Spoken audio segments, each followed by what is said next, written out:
एवं परावर्तन स्रोत मध्य आमे देखि पारुछु आम गहनरे सुदूर बुलारी अंचल एक संकीर्तन मंडली आसी महाराज को स्वागत करिथिले। तेणुकरी आमे महाराज को अनुरोध करिबु आम अंचल रे से अनेक समय प्रवास करतु।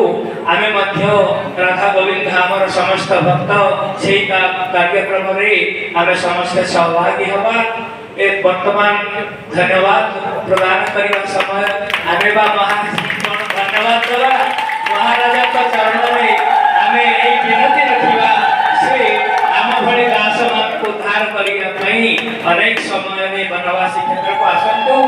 एवं जो माने आज कार्यक्रम आयोजक रहिसंती जो माने इथे श्रोता रूप रे रहिसंती आम राधा गोविंद धाम तरफरु समस्त को अशेष धन्यवाद।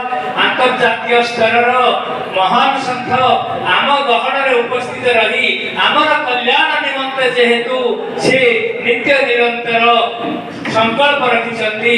तेणुकरी गुणपुर महानगर तरफरु भक्त समाज तरफरु विशेष करी राधा गोविंद धाम तरफरु मध्य महाराज को धन्यवाद एवं भक्तवान को धन्यवाद अर्पण। जय जय जय